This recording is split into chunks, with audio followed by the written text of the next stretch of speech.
This episode is brought to you by Nordstrom. Whether you're packing for a vacation or dressing for a wedding, Nordstrom has head-to-toe looks for wherever summer takes you. From swimwear and bold color to romantic florals and dresses that make an entrance, find the right style for every unforgettable moment. Shop new arrivals from brands you love like Farm Rio, Free People, Vince, Wait, and Stod. Plus free shipping and returns and styling help whenever you need it make it all so easy. Shop now in stores at Nordstrom.com or download the Nordstrom app. Focus Features and Blumhouse present Obsession. When I have a crush on a guy, no one knows. Be careful I wish Nikki loved me more than anyone in the entire world. who you wish for. Obsession is 96% fresh on Rotten Tomatoes. I love you so much. It's blood-soaked nightmare fuel. What kind of spells you put on her? You have been warned. Obsession. Rated R. Under 17. Animated without parent. Only in theaters May 15th. With special engagements in Dolby.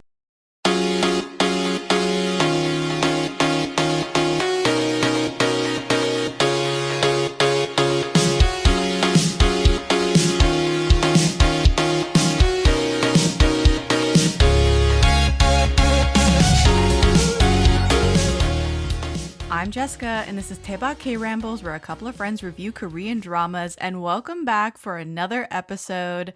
We are going to be reviewing Connection, and for this episode, I am joined by my true crime thriller bestie, Caitlin from the NoSleep4Dramas Podcast. How are you, Caitlin?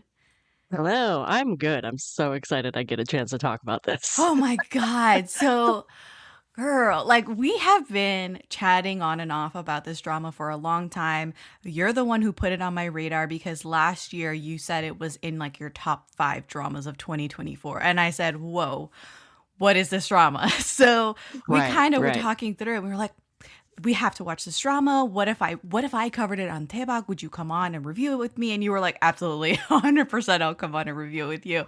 So now the time has finally come. I have watched it for the first time. You have rewatched it. I'm just so excited.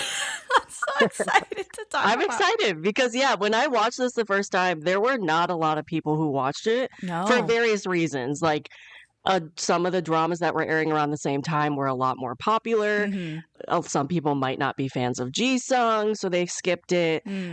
So like I literally, it was like me and one other person on Instagram who were both watching at the same time, and we were both messaging each other. And I have to remember who it was because I don't remember off the top of my head right now. Okay. But we were both like, thank God you're watching this. I need to talk about it with somebody. Yeah, if you remember the name, shout them out. But I will. I'll look it up, or maybe I'll give it to you after, and you can put them in the show notes or something. Yeah, but, because honestly, this show, no, like barely anybody was talking. I think I saw one person on TikTok talking about Connection, and really, it was not in a lot of top 10, top 5 lists at the end of the year. Creators just were not talking about this K-drama, and I like to genre hop. I like to dip my toes into a lot of different genres. I don't just stick with romance. I don't just stick with slice of life. I like dark and gritty dramas. And this one really grabbed my attention from the get-go. So before we get into it, though, if this is your first time listening, go ahead and subscribe on your favorite podcast app. We're on Apple Podcasts, Spotify, and many more. And if you like us, please give us a 5-star review on Apple Podcasts and Spotify. And if you like the episode, you can go ahead and actually comment on the episode itself in Spotify. Come and check us out on social media to stay up to date on our latest episodes and reviews. You can find us on Instagram, Facebook, and TikTok at Daebak Pod, DAEBAKPOD. And lastly, if you're a fan, please consider becoming a patron. It's a great way for you to get involved and show your support. You can check out the page on patreon.com/DaebakPod. And shout out to our patrons, Janet, Curtis, CD, Alana, Grace, Lorna, Sammy, Caitlin, Julia number 1, Michelle, Tenmei, Marta, Delphia, Maria, Sarah, Julia number 2, Pam, and Cynthia. Thank you so much for supporting the show. All right, so we're going to deep dive on Connection. I have some notes. I'm not sure if you have notes or if you're just going to wing it. Because I'm winging it. I don't know if I you usually do. Caitlin doesn't show up with notes. She just like wings it every time. And I respect that. I really do. So we're going to start off, as always, with the My Drama List synopsis for this non-spoiler section. It reads, Detective Jang Dae-kyung of Anhyun's narcotics unit is forcibly addicted to a mysterious drug. As his body deteriorates, reporter Oh Yoon-jin, his former high school friend, investigates a drug-related death and crosses paths with him again. Their pursuit of the truth entangles them with Gumhyung Group's vice chairman and a prosecutor, unraveling a dark conspiracy tied to $50 million. As betrayals surface, Jae-kyung vows retribution. But who is the real mastermind and who will survive the battle? This aired from May to July 2024. So happy anniversary, 1-year anniversary to Connection, because when this episode airs, it will be, I think, a May 8th release. This originally aired at the end of May, but that's okay. We'll just give it the 1-year anniversary. Happy 1 year. Some of the other dramas that aired around this time, you mentioned that maybe this would affected, the popularity of Connection. Midnight Romance in Hagwon aired May 11th and was airing around the same time. The Atypical Family aired May 4th, and Crash aired May 13th. So some other dramas that were cooking around this time. There's other ones too, but I just thought, these were like a little more popular than maybe some of the other ones. This show is 14 episodes long, 1-4, and it looks like it has 2 directors, Kim Moon-kyo, who's directed Trolley and Lovers of the Red Sky, and Kwon Da-som, who's directed My Demon and Trolley. So these directors have worked together twice on Trolley and Connection. It's written by Lee Hyun. For some reason, it looks like this person has only done 2 projects, Connection and Diary of a Prosecutor. Wow, that's a very, very different genre. So you've watched some of these shows? Like, have you watched Trolley? I have actually not watched any of them. Trolley has been on my list forever because I've heard very good things about it. I have not watched Diary of a Prosecutor. I've heard, again, very good things, but it's more of like a slice of life for a prosecutor's life. And so I'm very wishy-washy when it comes to slice of life genre. So I just haven't checked it out. But a couple of people have been like dying for me to watch it. Got you. So yeah. All right, this show does have a large cast, a large ensemble cast, but I'm only going to focus on 2 people right now. We can talk about other ones, maybe that drew your eye in the cast. But we have Ji-sung as Jang Jae-kyung. He's the cop. He's been married to actress Lee Bo-young since 2013. They've been dating since 2007. I hear from people in my DMs that this is a nice couple, that they are, well liked, well respected in the industry. I have watched her in some dramas as well. Ji-sung has 6 movies to his name, 23 TV shows to his name, including Adamas, The Devil Judge, Dr. John, Familiar Wife, Kill Me, Heal Me. Would you believe me if I said this is my very first Ji-sung drama? Yes, I actually would. Yeah. Okay. Yeah, because I also have not watched a lot of his famous ones. Like, again, The Devil Judge has been on my list to check out forever. I still haven't clicked play. So I actually am not really surprised by that. Yeah, here's what I'll say about Ji-sung. I have always known of his existence. I know of his career. I have seen the posters, I've seen the trailers for his shows, and have just never ever felt the urge to press play on anything, whether it be the plot is kind of like I never felt drawn to any of his projects. And maybe it's because in his younger years I kind of didn't think he looked very attractive. This sounds weird to say because he's not ugly to me. I just don't, and I said this in a DM to somebody because they were talking about how hot he is. And I was like, he looks like a gecko to me. Like, how some people just have a look to them and there's no rhyme or reason. You're just like, that person reminds me of a llama. And like, you're just like, there's no, it's irrational. Ji-sung, it just looks like a gecko, a very angular gecko face to me. Okay. And again, a very rational thought. I have no beef at all with Ji-sung. However, I thought in Connection, him being, what is he, like in his 40s now? He has to be like in his 40s. Him in his 40s He's almost 50. He's 48. Oh, 48. Okay, so he's 48. He's 48.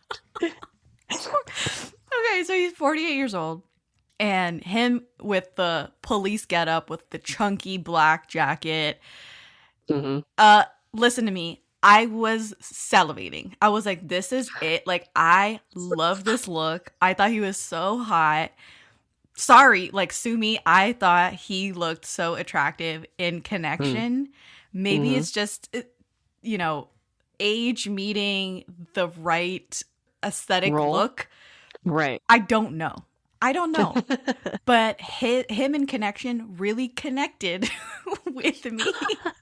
Nice one. Yeah. Okay, so his main co-star is Jeon Mi-do. She plays Oh Yoon-jin. Quickly going back, the dramas I have seen him in. Oh yes, please. Were obviously Kill Me, Heal Me. That's like one of his most famous roles ever. I don't remember much of it, but I definitely have watched it. And then I watched most of like his more crazier dramas, like Secret. Yeah. Which is like a uber makjang crazy drama, which I probably need to rewatch. Defendant I've watched is a unbelievably good crime drama. Like, this is probably Defendant's my second favorite role of his, but it's one of those like really, really well acclaimed crime dramas, and he's the star of it. Defendant. And then that's pretty much it. I've like watched a really, really classic and then some more classic but crazier dramas of his. Any of his more recent ones I have not, though. Okay. I thought you might have watched some recent ones. The one that I almost feel like I was closest to pressing play on was Familiar Wife. Yeah, I've heard good things. Yeah. Like, if it's a genre that works for you, it's just not a genre that works for me, so I didn't click play on. Yeah. I've always wanted to watch Adamas, but it's one of those things where I haven't heard anybody talk about the show. So I don't know if it's good or bad, which means I should probably just check it out because, again, Connection, no one was talking about it. True. So. The thing is, I think when no one talks about shows and we're like, man, I wonder if it's any good, you're looking at the people who should be watching it then, because I think at this point we're the people who are checking out shows and telling others if they should watch them or not. Also, for like the longest time, Adamas wasn't available anywhere in the United States. It is now available, but it took at least a year, if not longer, for it to become available overseas. Yeah, that's the thing too, is that a lot of shows, especially older ones, may or may not be available in your region through reputable means. So, you know, Jisung has been famous for a really long time. A really long time. I feel like a lot of people might not know him. Right. Yeah. Yeah. Because it's not necessarily he hasn't like stepped back from making dramas. I think he makes at least like one a year. He already has one lined up for next year. I don't think it's coming out this year, but he's not a traffic star per se That's a great way to put it. Yeah. Whereas back in the day, he was. I mean, I wouldn't say he lost any of his fame because, as you said, he and his wife are very beloved in Korea, and they go on variety shows all the time, especially the married ones. But I would say he's not the traffic star that he was 15 years ago or something. Right. So that's Jisung. His co-star Jeon Mi-do plays Oh Yoon-jin, and she's only been in like 4 dramas. And I remember covering her in Hospital Playlist. This is where people will know her best from. She's a neurosurgeon in Hospital Playlist 1 and 2. She has a background in theater. Hospital Playlist was basically her first major TV role. And obviously she can actually sing in real life. She was in 39 in 2022.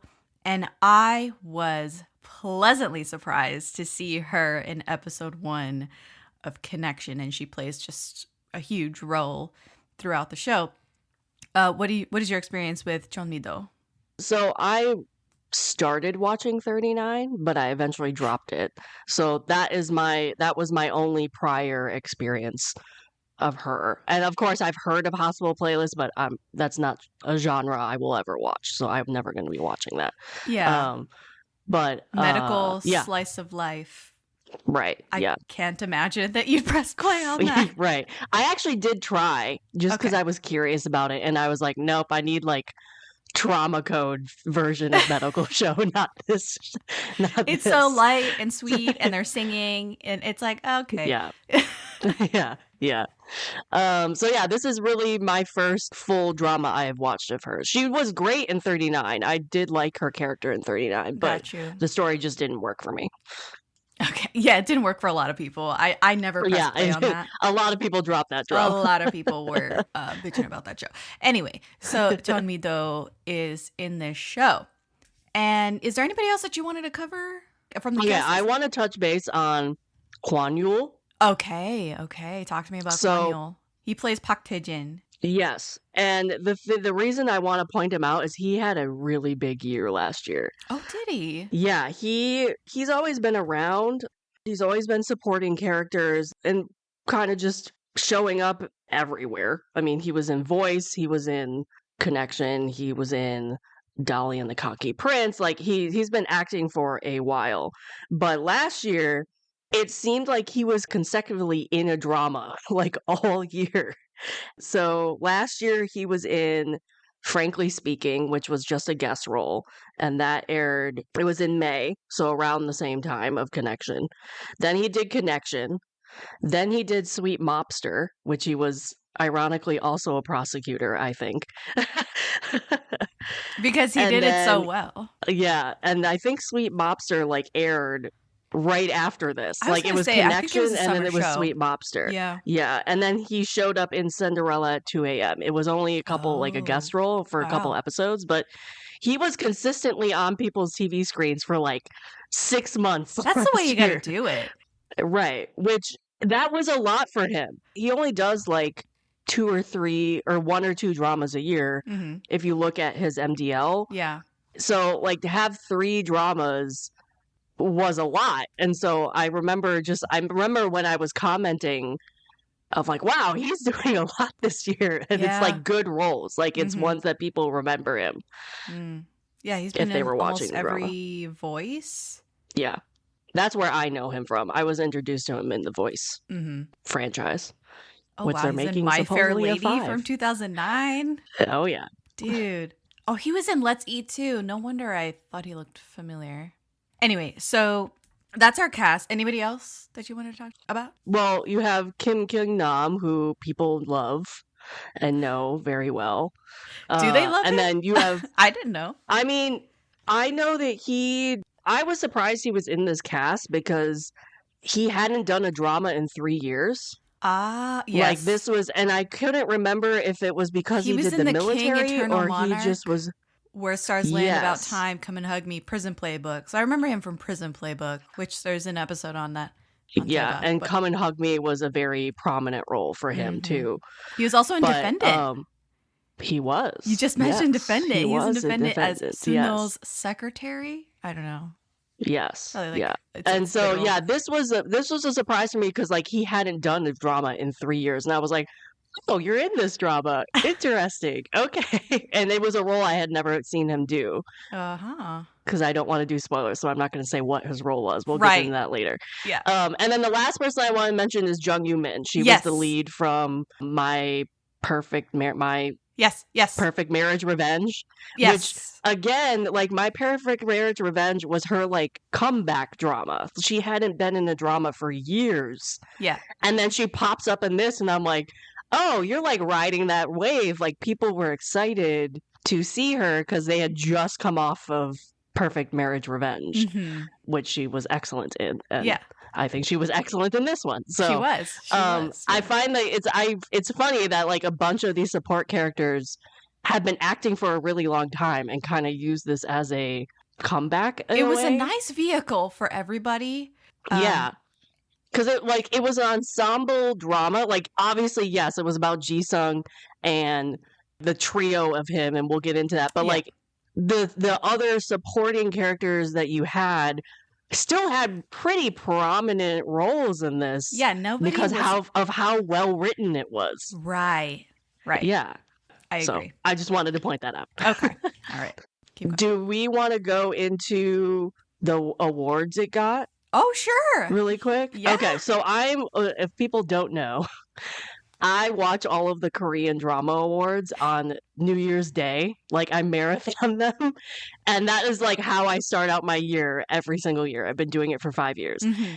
So I watch the SBS, I watch the 3 major networks. So this is SBS. This is SBS. So Jeon Mi-do won the Top Excellence Award for a specialized genre or action miniseries. And I want to say this was like her first award she had ever won. She barely has a career. Not that she barely has a career. She barely has a resume, especially compared to a lot of the cast. Yeah. Like, this is the same network that aired Flex Cop and Good Partner. Yeah. So, like, Good Partner was winning a lot of awards. Judge from Hell was the same network. Fiery Prince was the same network. So, let's see. Kwon Yool won as Best Supporting Actor. Kim Kyung-nam won. Yoo Sung-bong won. And Jung Yoo-min all won for Best Supporting Actor. So, basically... all the friends. Yeah. And Kim Mi-ju won Best New Actor. Kim Min-ju, which is one of the high school students. Okay. The one of the actors who played the high school students. Yeah. And then it won Best Drama of the Year. Like, it won the big award. Yes. For the drama thing.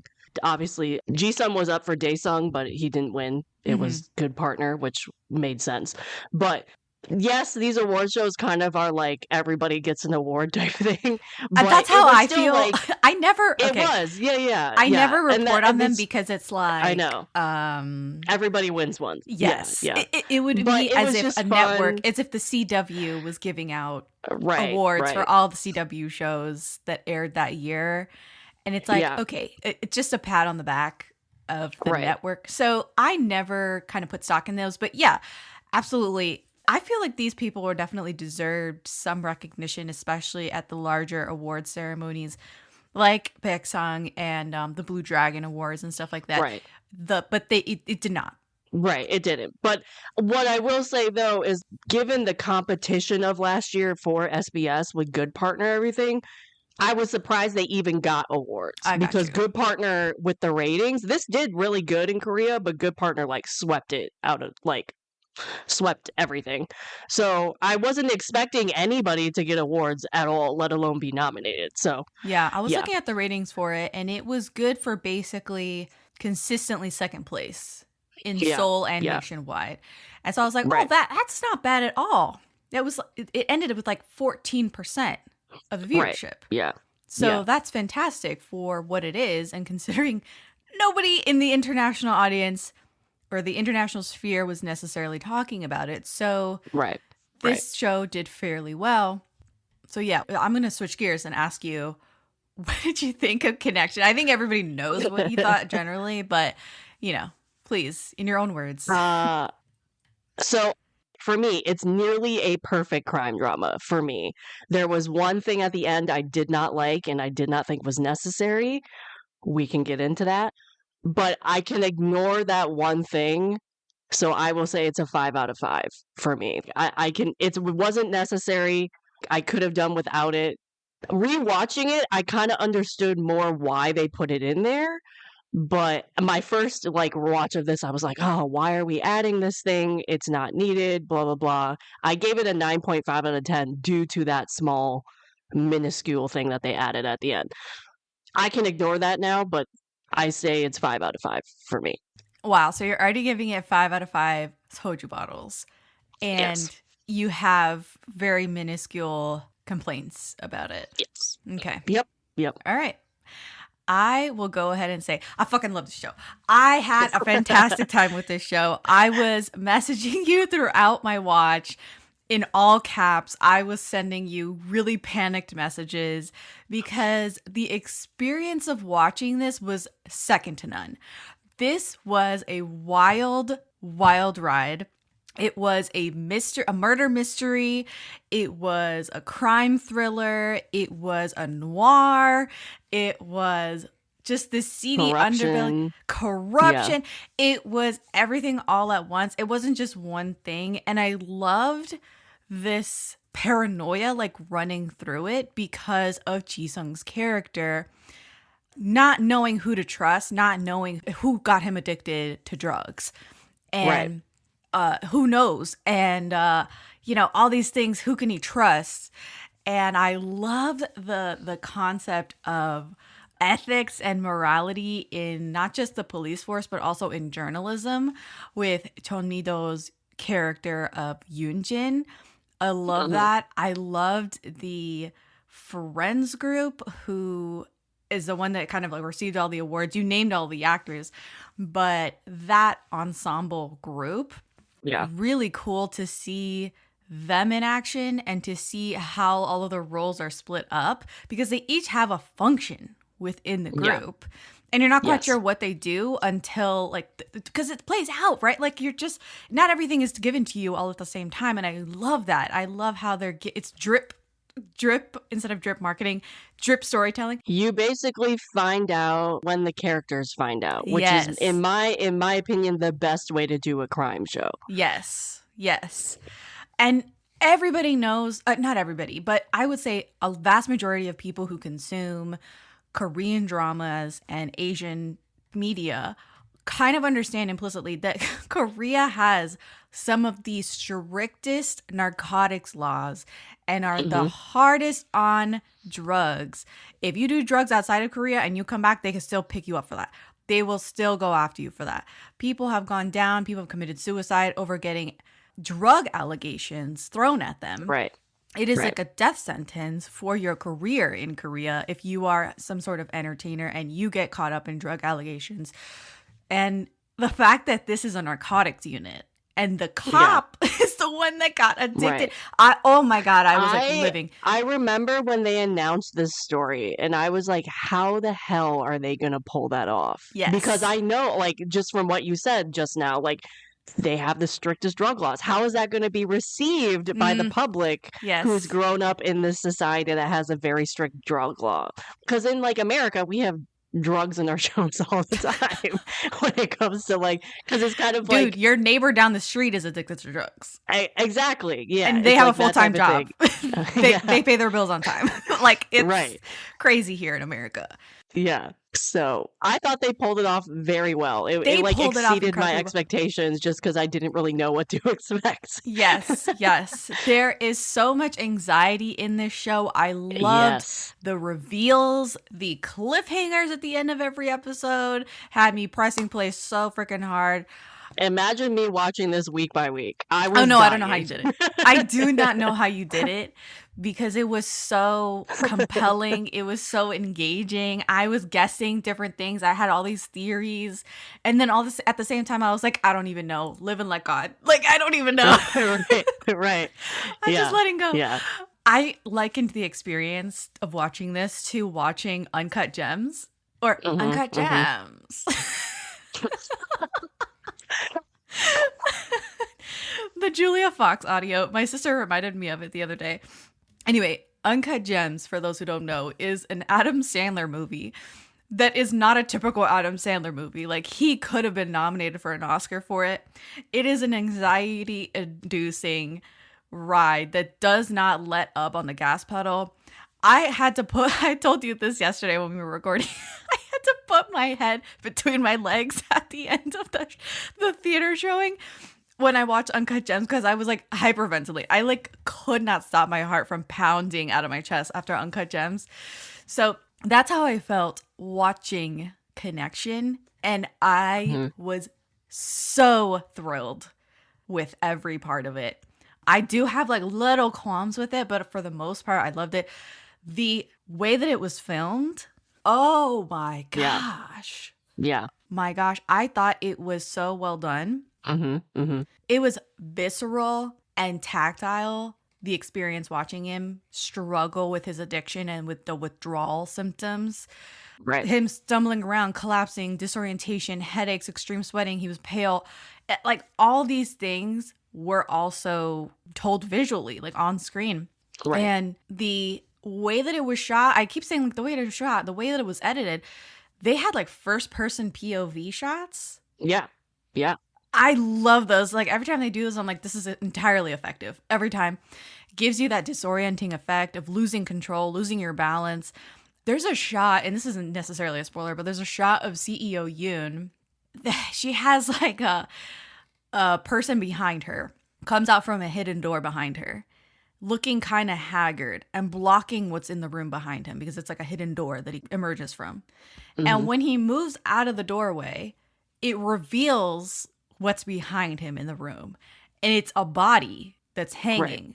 It's a man strung up, evidently being tortured. And it is so shocking. That's a visual shock to the audience. Right. I love when they set up things like that. Right. And it gives you she already had a presence, but this adds to her presence and her lore of her character. Exactly. I loved it. She was so nonchalant. Like she was in the foreground, just really chill. And this is happening behind her. Some sort of henchman, evidently killing or torturing somebody in this hidden room behind her. I'm like, oh my God, this adds so much. But I love the editing and the blocking of that. There's an elevator shot of the prosecutor character and Ji-sung. And Ji-sung is behind and the prosecutor is in the foreground. And they do deep focus photography. I love when they do deep focus photography where it's both characters or both people, foreground and background are both in focus. That's where deep focus comes from. And it's very Hitchcockian, right? Hitchcock used to do this all the time. And you see the stressed dipshit prosecutor asking questions and nervous and then answering these questions back to Ji-sung, who's behind him. You understand implicitly that the male lead, Ji-sung, has the upper hand. Right. It's just so effective. They changed the aspect ratio for flashbacks. They narrowed it with the bigger and the color box grading too. And the color grading too. Yeah. Bigger letterbox lettering on the top and bottom. Oh my God. Just so expertly done. I loved everything about it. So I love that the show was constantly surprising you and subverting expectations because it wasn't just like twists. It was like, oh, and here's something else about this character that you didn't know. Right. Yeah. Yeah. It reminded me of I know Liliana has talked about this show and I also have talked about this show, but Murder in something Tower. It's the Chinese crime show. I can't remember it, but this is the same thing. It's like all the episodes. The first episode is a perspective of one person, and then you learn something about something from that perspective, and then the next episode goes to the next perspective. You learn something new, and it goes on like that. This is kind of, it's not explicitly like that in Connection, but I felt like it was like that because you again are learning as Ji-sung finds things out or Jeon Mi-do's character finds things out. And in that show, you learn as the cops who are investigating find things out. So it's the same thing. Yeah. Anything else you wanted to add before? I don't want to say too much else. I kind of just want to get into spoilers. Well, what's your rating? I would probably do 5. I would also probably do 5. Okay, cool. 5 out of 5 Hoju bottles because I loved it. So you're like me, like you had some qualms with it, but like you could overlook them. I can overlook and still give 5 out of 5. It was just such a ride. Yeah. Such a ride. And my sister, I think she was downstairs as I was watching some episodes yesterday. And she goes, I heard you earlier. And I was like, what do you mean? She's like, I heard you watching that show. I heard you go, I knew it from all the way upstairs. I'm screaming, I knew it. And like, just, it was such a great watch experience. And my only fear is that if I go and rewatch it, it won't live up to the first time I watched it because I already know what's coming. Maybe you can speak to this because you rewatched it. I would say to some extent, yes. Because like part of the first time watch is like you don't know what's coming. Right. But you will notice other things that you might have missed. Like I said, I still disliked the one thing in the end, but I noticed something about it that I didn't realize in the first watch that made me dislike it a little less. Okay. I still disliked it, but still. So I would say if you want to rewatch this, give it time though, because you might forget some of the details. Yeah. You know. Yeah. Because I for sure did, even though I just watched this last year. I was like, oh yeah, that's right. That's how this played out. Yeah. So, but yeah, it definitely, you lose that shock factor a lot of the time. Mm-hmm. What are some comps maybe that people, if they're on the fence about watching it, if they've watched these other shows or they liked these other shows, then definitely watch Connection. Ooh, that's a hard question because again, this is like the first ever like drug drama I've like drug K-drama I've ever watched. Defendant, I will always say Defendant. Like, it's just such a good crime drama, and it's one of those things again where it's like it's revealed after and after that. I'm trying to think of ones that would be like shock value. I kind of thought Stranger was a little bit. Stranger would fit in there. The Memorist probably is a good one. That's like a little underrated, but it definitely went places that I didn't think it would go. Mm-hmm. I would say Voice to an extent. Like, that was it's visceral in the way that this show is visceral. It is definitely gory and things. This isn't as gory as Voice at all. Yeah, but, yeah, I would say that if you're afraid of blood and guts and butchering of people, really, right. Like this show doesn't have that at all. Right. But yeah, I would say like Defendant if you're looking for like the shock value, Stranger if you're looking for like the corruption part of it, Voice if you're just looking for a classic crime drama. Yeah. Yeah, those are three I can think of the top of my head. I'd add Signal for like just the fantastical, supernatural side of crime fighting. Anyway, we're going to break for spoilers and talk about everything that happens in Connection. I can't wait to do it. We're going to get back to it right after this. Excuse me, 뭐라고? 괜찮아. Yeah, no, I have no 친구. Oh, sorry. Swear, disgusting shit. What? Girl, winter is so last season. And now spring's got you looking at pictures of tank tops with hungry eyes. Your algorithm is feeding you cutoffs. You're thirsty for the sun on your shoulders. That perfect hang on the patio sundress. Those sandals you can wear all day and all night. And you've had enough of shopping from your couch. Done hoping it looks anything like the picture when you tear open that envelope? It's time for a little in-person spring treat. It's time for a trip to Ross. Work your magic. At first, I didn't think it was real. I woke up to this blinding light, and I was transported to another place. Pluto TV. Then I heard a voice. Come with me if you want to live. There were thousands of movies and shows, and they were all free. The truth is our It's just so beautiful. On Pluto TV, free streaming of Terminator 2, Fringe, Arrow, The 100, and The X-Files may cause excitement, loss of sleep, and sudden belief in extraterrestrials. No credit cards or alien encounters necessary. Pluto TV. Stream now, pay never. All right, we're on the other side of spoilers. We really have not talked about any details regarding Connection. If you do not want to be spoiled, you need to stop now, watch the show, and come back later. If you don't care, if you want to spoil yourself, then fine, keep listening. Or if you've watched, then of course, keep listening. All right, the first surprise that I wanted to talk about was that... I'm diving in right there. I'm diving right the fuck in. So... Jeon Mi-do, who is, basically one of the only female characters in the show. She was our hospital playlist girl. Maybe we'll just call her hospital playlist journalist girl. You see her in episode 1. Yoonjin is the name of the character. And I was jaw on the floor because she is a corrupt journalist who takes bribes and can be bought. She's even extorting money from the guy sitting across from her who's like some representative from some company there who's done some wrong. And I was shocked because let me tell you something. She's like an angel in hospital playlist. Yes.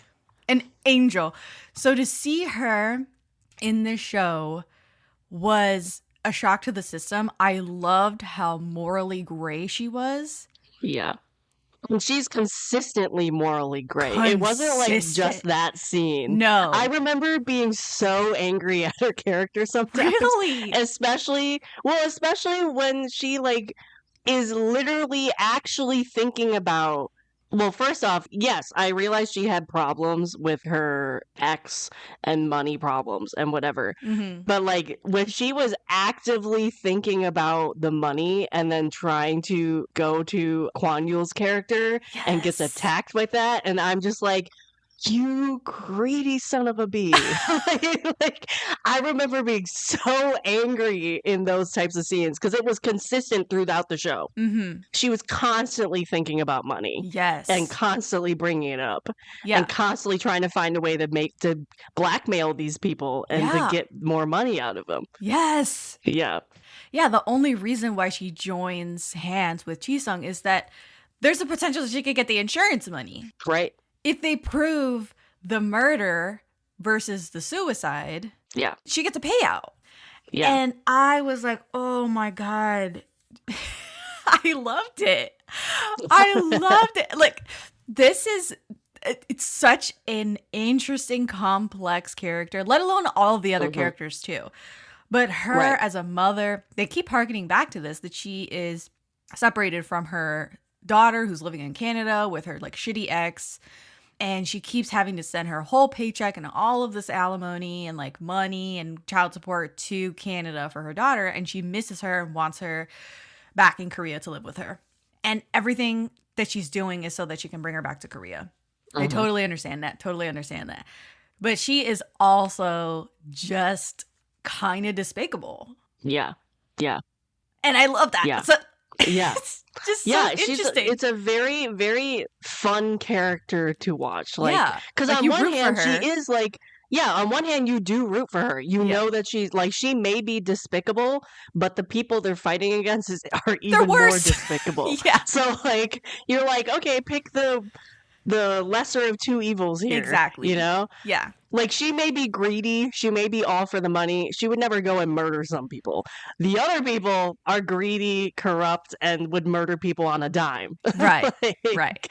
Yeah.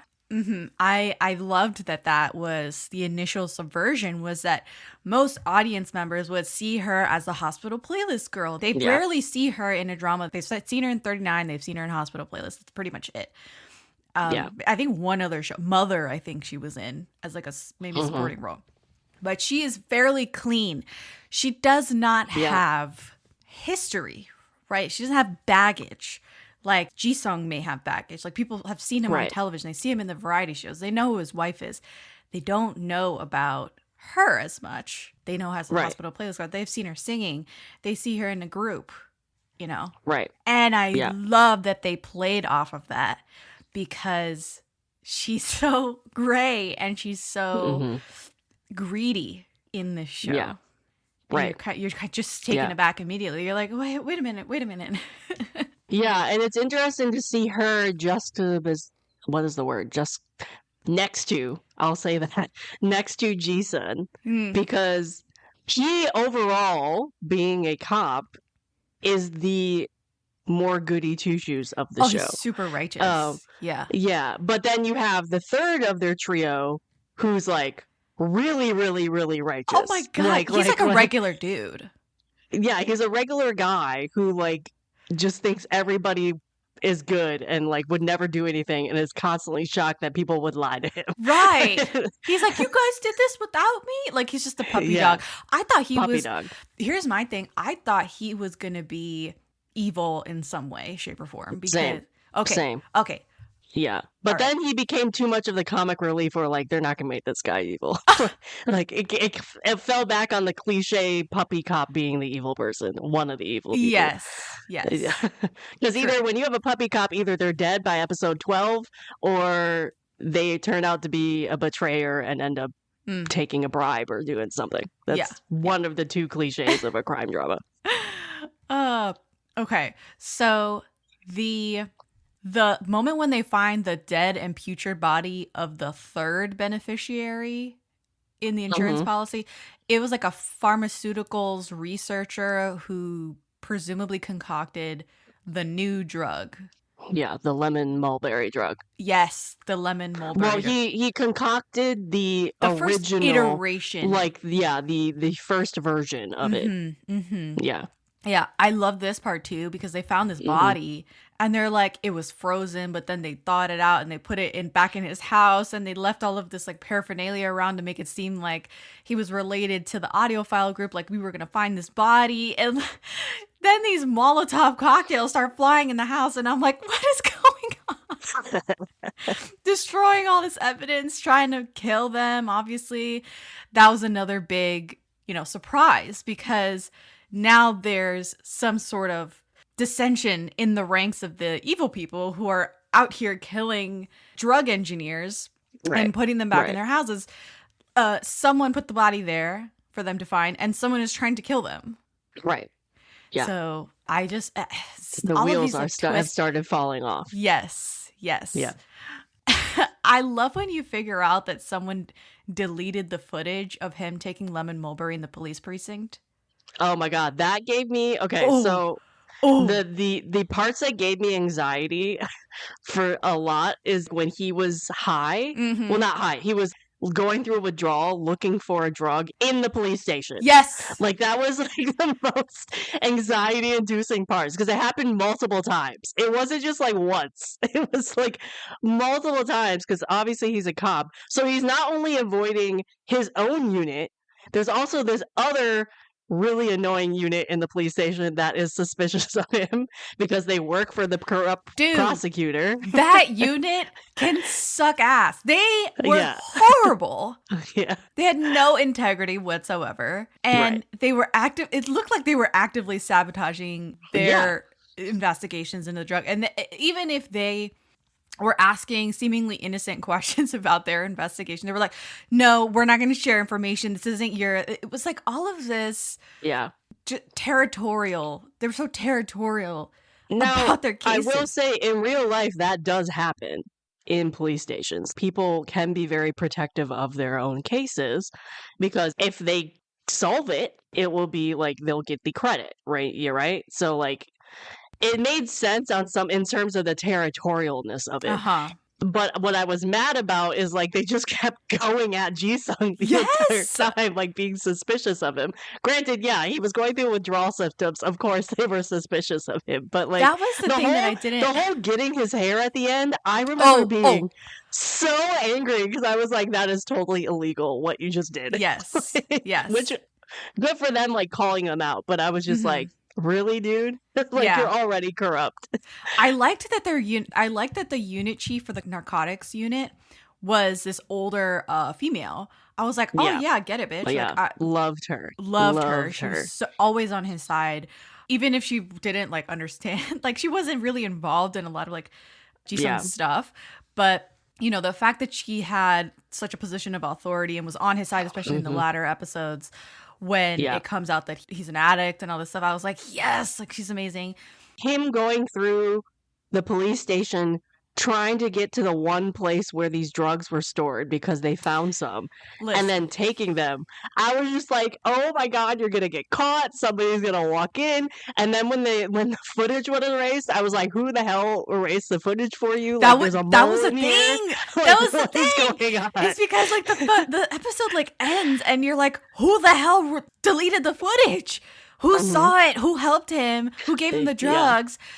All these questions. Every and then you're episode, like suspicious of everybody. Yes. Like it was just so well written because you did not know who to trust other than Ji-sung. Yeah. And then like I mean, because like for instance, because Jeon Mi-do was so corrupt in her own space, you couldn't honestly trust her for a lot of it too. Yeah.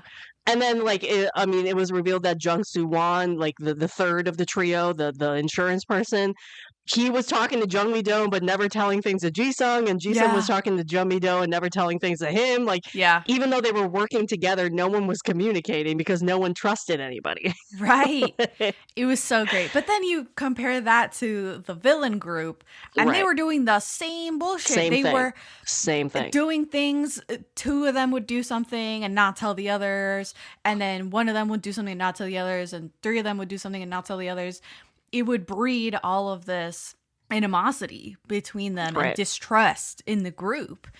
And the other group imploded before our, quote unquote good trio. Yeah, definitely. Yeah. But the miscommunication was way worse on the villain side than it was on the side of truth, justice, and the American way. But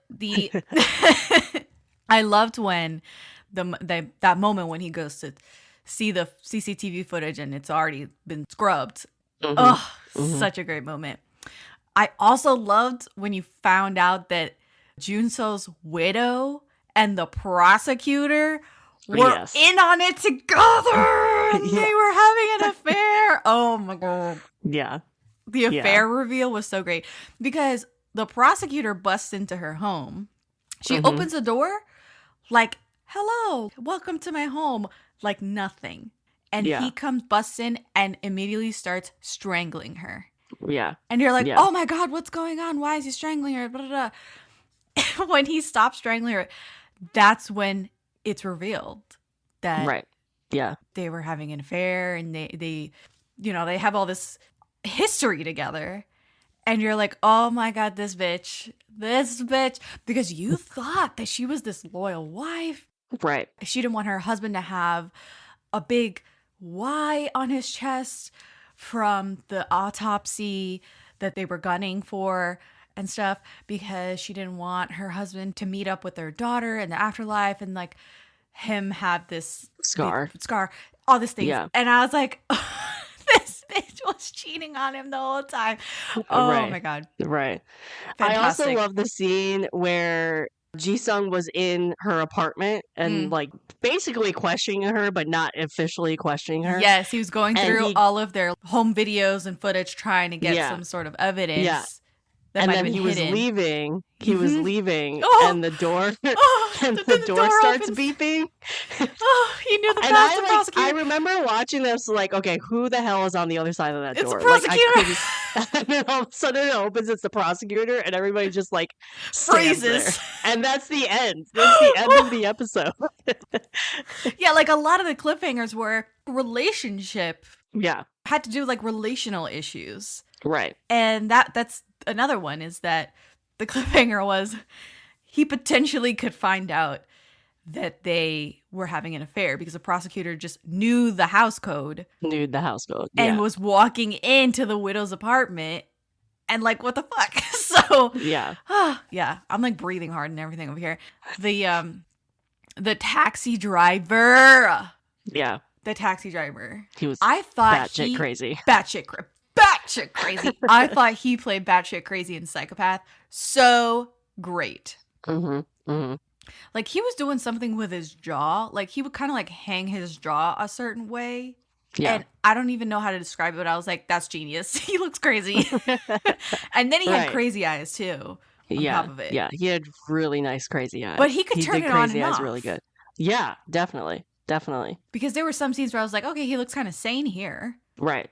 Then maybe other a little times, angry, but other than yeah. Oh, so great. Like when he was washing his hands of the blood in some public bathroom or whatever, and the kid sees the blood, some child in the bathroom sees the blood, and he makes eye contact with the kid. I was like, oh, there goes the kid. The kid's gonna die. There goes the elementary school kid.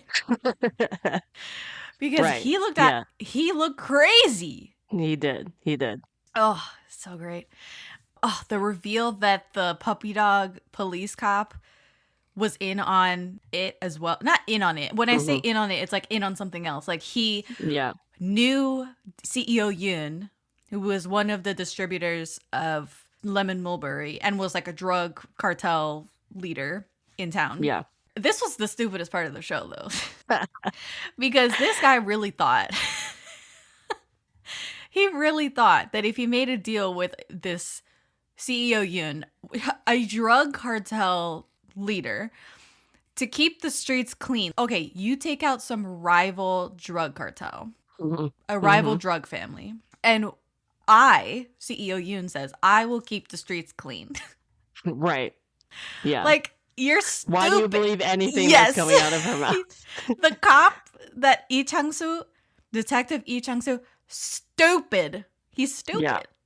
And then he would come to her and like be mad at her. Right. I was like, do you know who you're dealing with? Dude, you're going to end up in the Han River. Keep going. Right. Right. It was just so, why would he believe anything that she says? Right. Exactly. It just that cop was just in over his head.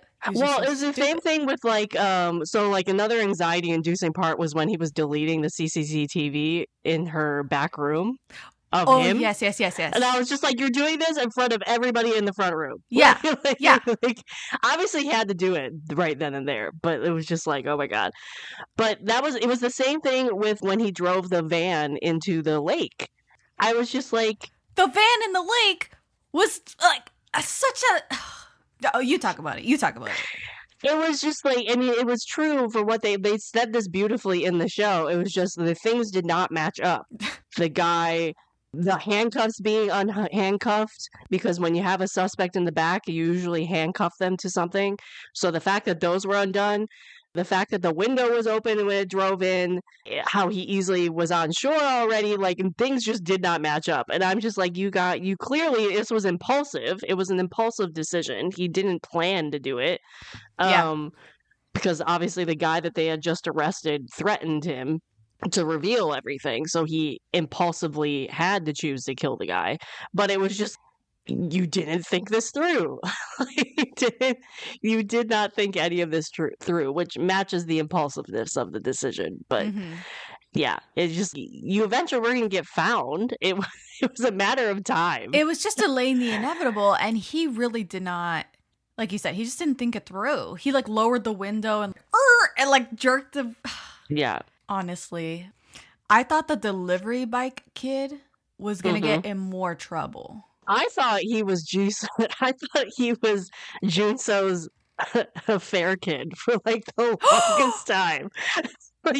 And then it was obviously revealed it wasn't, but I was like, dude, this dude had an affair and his wife had an affair. Everybody was cheating. But that kid was old.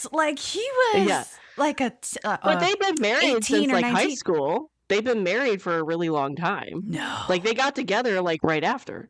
No. Yeah, I think so. And the wife? I think that. Yeah, I think they were married for a while. No. I could be wrong. I don't know. Maybe they never said how long they were married. I don't know. But I thought that he was a love child somewhere. I don't know. That never crossed my mind. But wow. No, they couldn't have done that because Junso had to stay this perfect angel of a dead person. True. Otherwise, nobody would have done anything to prove who murdered him. He would have been also an ambiguous villain in this whole thing, which we don't. I guess he gets a free pass for everything that he does just because he died. There's nobody to prosecute. Of course he does. Well, yeah. But I thought the delivery bike kid was going to get in more trouble because he's the one that swapped the drugs. Right, yeah. He does get run over in the rain. You thought he was going to get murdered at some point. But I thought he was going to get prosecuted. I thought he was going to get murked, something, because he swapped the drugs on the drug run that Junso was supposed to do. And he ended up killing the old lady with the brain tumor. Right.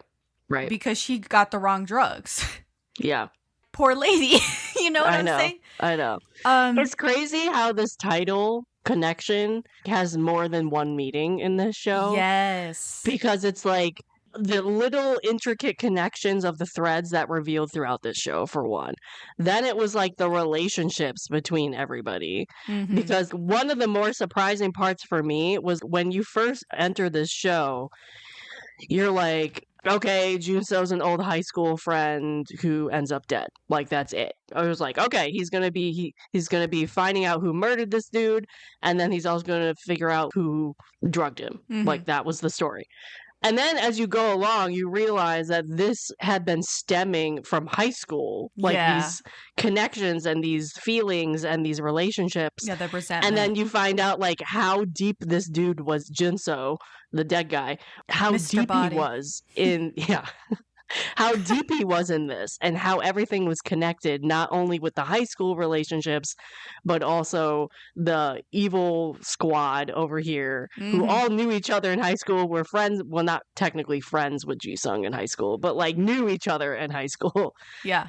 and like how everything stemmed back to the high school, the incident that happened in the high school. Mm-hmm. And then just like all the threads just connected. I think I had questions about what happened in the flashbacks and what happened in high school, because who the hell was the kid that they killed? I thought you would. So it was just a kid they bullied, as far as I remember. But they made it seem like that kid bullied Four Eyes. Maybe I'm just not remembering that part. Because there was a scene where they were all together. All the bullies were together.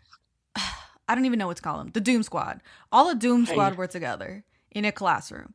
And they were like, hey, you got bullied again. And Four Eyes, the one who created Lemon Mulberry in the future, he's sitting there with like a busted lip. Right. Yes. So I'm like, okay, did he get bullied by another kid? But they don't show him getting bullied. I think you're right. I think it was bullied by that guy, or at least hit by that guy. Right. Something about like, oh, you got your lunch money taken again. I don't even know if it was lunch money, but it was something. Yeah. And then they went to go bully him back. The guy up. Yeah, they went to rough the guy up. Yeah. And things went awry. Things did not go how they planned. So awry. Which number one, when they showed the kid that ends up dying, mm-hmm. and his friend in this traditional house that has no running water, no electricity. Right. Even though it's wired for electricity, because there is an on and off switch in the bathroom for a light. Yeah. So that was strange. They spilled an obnoxious amount of gas on the ground. They did. They did. And they didn't seem fazed by it. I would have been freaking out. Yeah. Because that's not a few drops of gas. No, it's not. No, it was a puddle. It was a big. It the was whole big. ass puddle of gas. Yeah. And then they just sit in it with a lighter and light up the grill. Yeah. I was like, no. Is this just because I'm older now? Or is this the stupidity of youth? Or are they just more stupid than usual? I couldn't wrap my head around why they would still even if they spilled that much gas, you have move away from the gas to light up the grill. Just the reveal of the fact that Jung-soo, Kim Kyung-nam's character, came back. Oh yes, and killed the guy. He came back for his name tag that fell off at some point, and then he beat him to death. Yeah. Was like, oh my god, because like obviously he already killed the guy. Like I was like, I was surprised because technically he already had killed the guy because he was gonna die anyway from the injuries that he already had. Yeah, but they cracked his skull open. Yeah, to add on that layer of viciousness and the layer of no one can touch me, no empathy, the inhumanity, like I'm the rich kid no one can touch, even though I'm crazy, high on drugs, I need a best friend hired by my father to like keep me under wraps and keep me into control. Comes back and just with nobody else, so he just goes crazy and actually kills this guy. Yeah. I was so surprised by that because I thought like, okay, this dude's already dead. Like he killed him. But to add on that layer of viciousness and that layer to that character was the surprising part for me. Oh. Not the fact that he came back, but it was the fact that he took a freaking... He doubled down. Basically, I was not expecting the double down. Oh, I see. Okay. I guess I had a worse opinion of the character than you did. Mostly because, I don't know. I just thought he was shit. He was shit. Of course, he'd like finish it. And it wasn't because it wasn't out of necessarily malice. No, it wasn't. No. It was out of fear. Right. It was out of fear. And he had proven himself even up to this point in the show that he was a coward. Yeah, definitely. So it totally made sense to me that when he kind of came back to life and was begging for his life and was touching him and stuff, it scared him enough that he just beat him to death. So yeah, because he was afraid of his father. He was afraid of consequences. Yeah. Not necessarily, justice system consequences. His father. He was afraid of his father consequences. Yes. Yeah. So it totally made sense to me. I wasn't surprised in the slightest. I don't think I even blinked harder during that part. I was like, yep, here we go. The table doing more damage. Right. I thought the kid that was hiding in the bathroom, though, was Junso for like an episode. Yeah, that happened to me too. I thought it was Junso for a while. Yeah, that was like too. not clear who that kid was. Yeah. But speaking a word on the kids, though, in the flashbacks, they were excellent at portraying their characters and matching the adults' performances. Yes. And I think they I don't also know if you found like had thoughts on that kinda... or picked up on that, but oh yeah, I thought they did very well. I also thought the likeness of them too. They found kids that like obviously didn't 100% match, but like matched enough that you knew exactly who each one of them were. Yeah. I thought that was impressive. So going back to, I think it's episode 7. Yeah, episode 7. Our homegirl journalist. Hospital playlist girl, she gets abducted, like straight up abducted by the linebacker. Like, I have no other way to describe it. It's just like muscle. The bodyguard. In the Doom Squad. And he tries to pay her off. He tries to blackmail her with all of this evidence that she's been bribed as a journalist for so long. And she ends up returning the payoff money. Yep. And she says, I'm known in this field for easily accepting what's offered to me. Everyone will be tired of it. Hey, it would be worth a news article if a giraffe ate some meat. Who cares if a wolf has some meat? And I was like, yes, girl. Like, she has some balls on her. Oh, yeah, definitely. She has some balls on her. This was a very slow journey back to being ethical and moral and somewhat journalistic integrity, or just integrity period for this character. And her valuing friendships and the chase, like the satisfaction of the chase of a story more than getting paid off, and the money aspect. Yeah. And her feeling the weight of what Chunso was unable to say to her when she last saw him before he died. So I really liked that about the show. And that was very slow because she, again, very morally gray throughout the show. But, you know, talking about on the opposite side, the cop, our cop character from Ji-sung, his journey is also interesting because besides the fact that he's dealing with all the addiction, at the beginning of the show, he's like this independent cop who didn't believe in friendship anymore. Yeah. And was not relying on others and didn't trust people and was doing all of this on his own, you know, living on his own and, you know, trying to make it and rise up through the ranks all on his own. And by the end of the show, you realize that he needed all of these people. He needed a tribe. Right. Mm-hmm. It's about him learning to trust people again and, you know, have friends again, make friends. So I liked that journey as well. I thought the password for the crypto account was going to be her birthday. I thought it was going to be Yoonho's birthday. Yeah, I love that piece of writing because you really do think it's going to be. I really did think. You really do think it was going to be the birthday. That it was going to be the birthday. And it was not. It was not her birthday. I love that twist. I loved it. And then after that, I thought it was going to be the SOS code 1882. Yeah. I don't think they landed that necessarily, that the last four digits were the friendship day thing. That was one of the small qualms I had. I was like, they could have picked definitely a better story with that part. Yeah. I think it should have been the SOS. I think so too. I like that idea more. Mm-hmm. I think it was a good choice to not have it be her birthday. Oh yes, because it shows more of like the paranoia part of it all, and then it brought his widow into the paranoia now.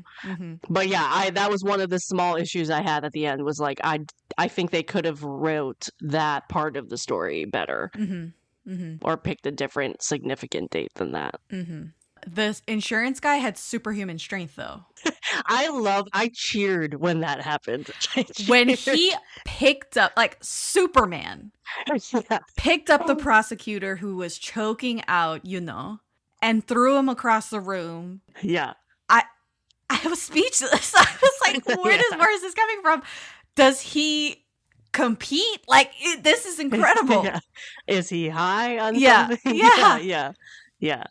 I had so many more questions than answers. I was like, out of nowhere, he just has this unbelievable Herculean strength. Right. It's never addressed. Then we go back, and then I thought, oh, maybe I saw it wrong. No, then they go back and they have the prosecutor look at the CCTV footage. Right. And you see it again. You see the scene again. And I'm like, no. That was nuts. That was actually nuts. Yeah. Oh my God. The one thing we're dancing around is who is the doctor? Yeah. Who was the doctor? Who was the doctor? And I said before our spoiler break that I yelled out, I knew it. And my sister overheard me. Mm-hmm. This is what I knew from the funeral of Chunso. Was that Four Eyes, who I've been calling Four Eyes, was the doctor. Yeah. I was like, that guy's shady as shit. I clocked him early too. What I didn't clock was how crazy he was. No, that was crazy. like I was like, oh no, he definitely is like some bad person. I might not have like clocked he was the doctor until somebody started mentioning the doctor, but I was like, oh no, he's in on it somehow. Like he's too innocent over here, and he's too much like on screen for not to be important. Yeah, but I didn't clock how crazy he was gonna be. That was did it work for you? How crazy he was? Yeah, I think it worked because it was just the audacity of it all. Yes. Was just like, it was fun. I wouldn't say it was 100% worked for me, but it was fun.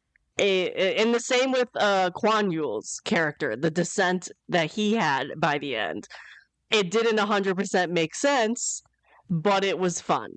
At least for him, at least for Kwon Yool's character, it made a little more sense in his reasoning, because he was just so arrogant by the end. Oh, yeah. The doctor, his reasoning, especially for drugging Ji-sun, just was not.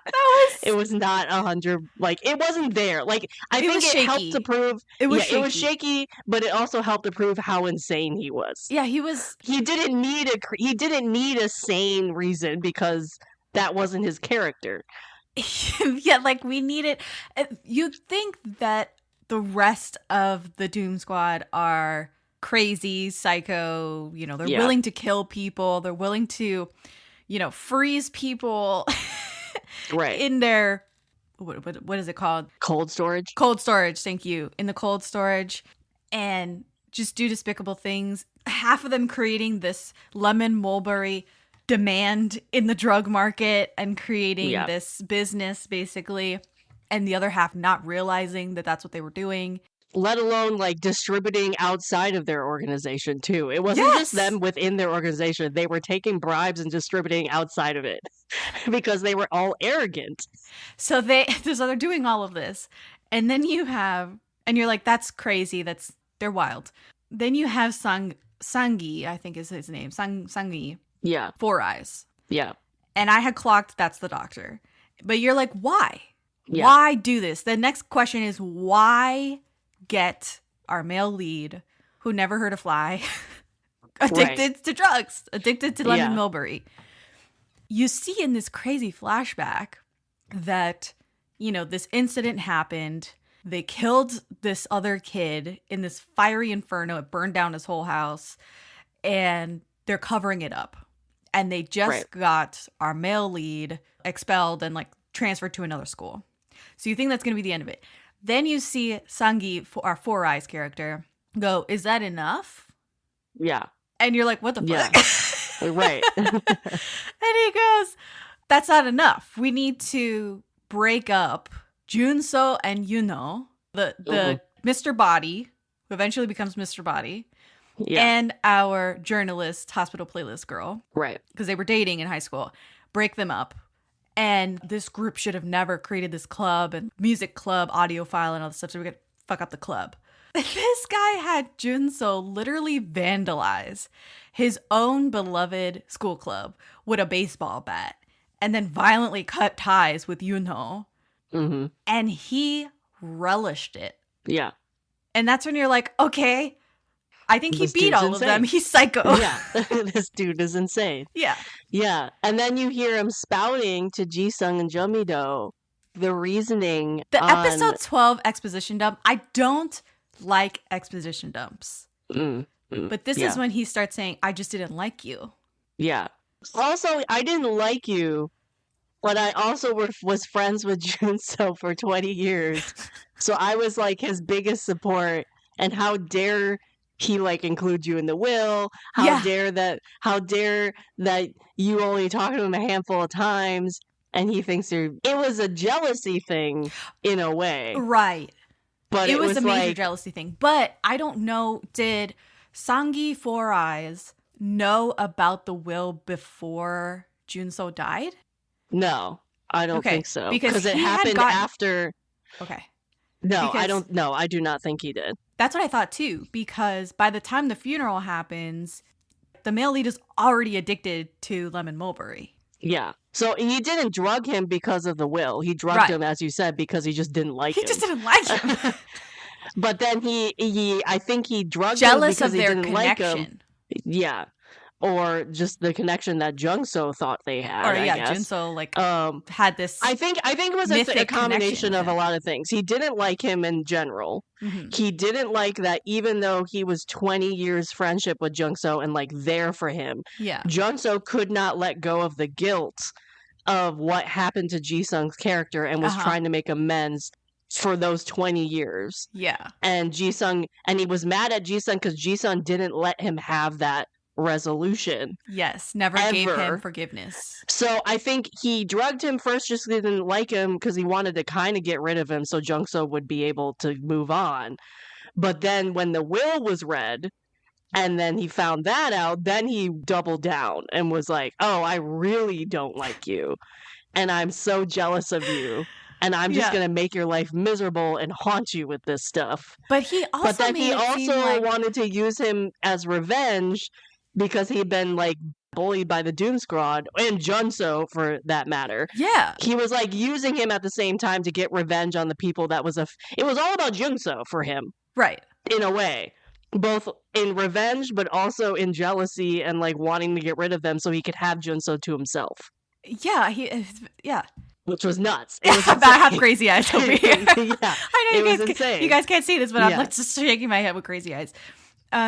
He also made it sound like and you mentioned this, that he set him loose right near the drug handoff in the subway station so that he could bust those guys that were part of the Lemon Mulberry distribution system.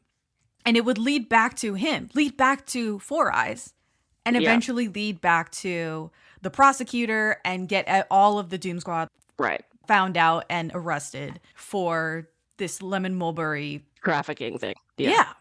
But then it didn't happen that way. He kept saying like, you're a bad cop, basically. Mm-hmm. You keep letting these guys go. Right. I keep handing things to you and like you can't get your shit together. Right. And honestly, it's stupid only because he got him addicted to Lemon Mulberry and Lemon Mulberry is impairing him the entirety of the show. Right. Yeah. So it's just he's getting upset that he can't do his job at the efficiency that he wants him to. But it's entirely his fault. But it's entirely his fault. Exactly. Yeah. Stupid. Yeah. It's just psycho. It was insane. Psycho behavior. It was psycho. It was psycho. Yeah. Anyway, I had questions about the last episode where our prosecutor, because I genuinely thought he was admitting to killing Junso. Yeah. Mm-hmm. That was the part I did not like. Okay. Talk to me about it. So I wanted it to be him. I wanted it to be him and done. Me too. And then to have the CEO father come in at the very last second and be like, oh no, it was actually my plan. I was like, why? Like that was not needed at all. Mm-hmm. Kwon Yool did a amazing performance went off the deep end. He did. Was so arrogant, was so good in that scene.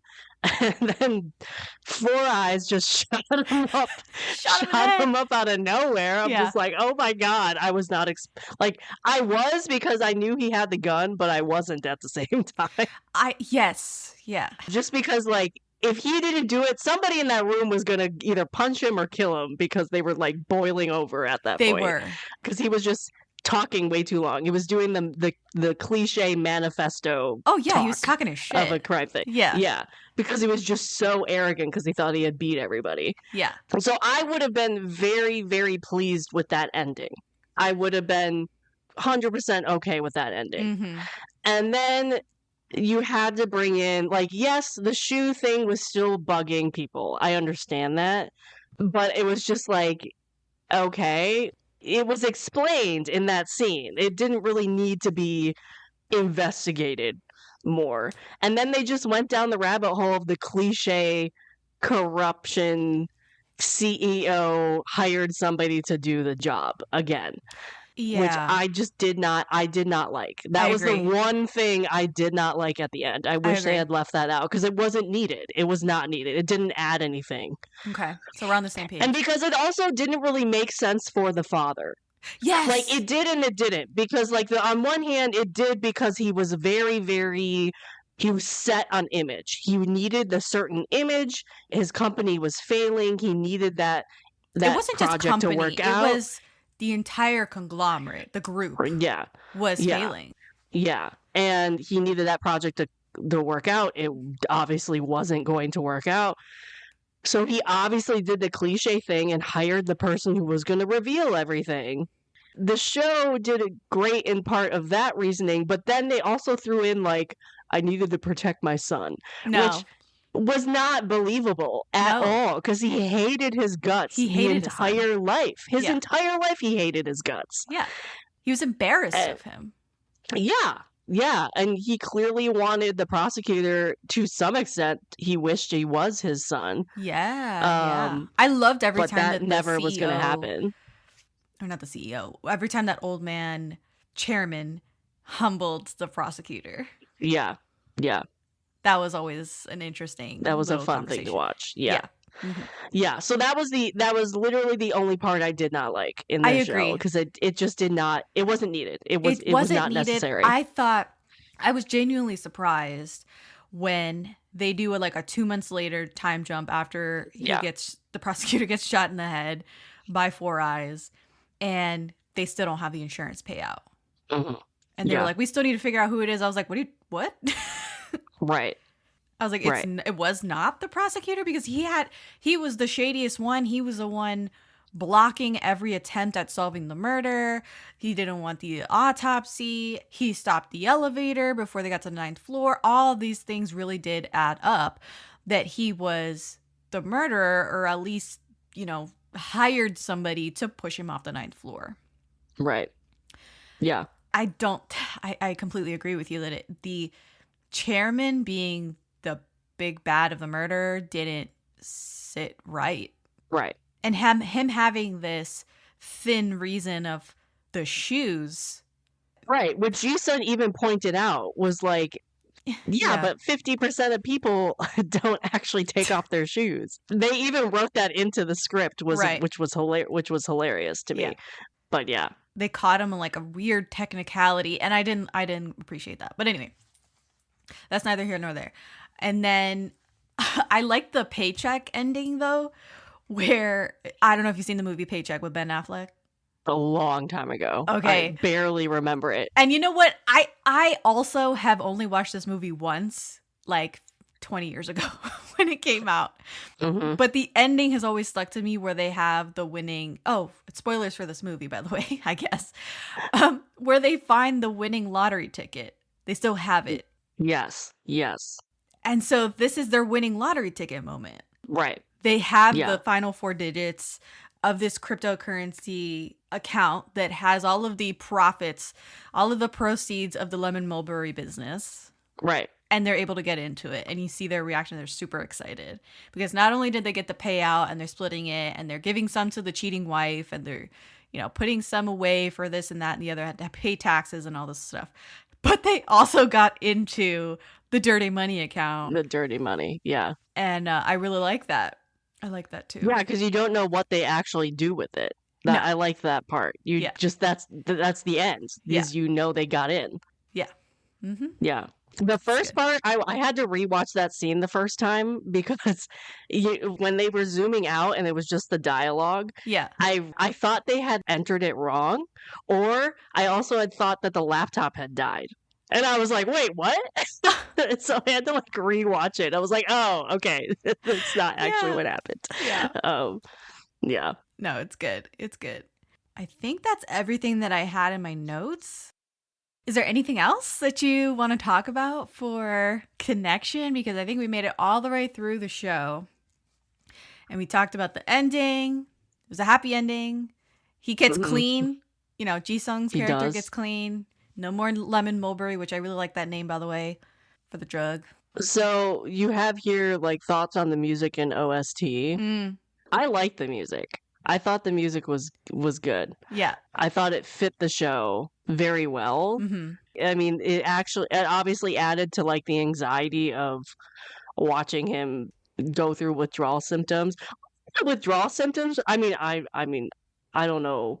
I just think of the cliched withdrawal symptoms, so I don't know any. Oh my God, you brought up the withdrawal symptoms or everything, but I thought they were extreme.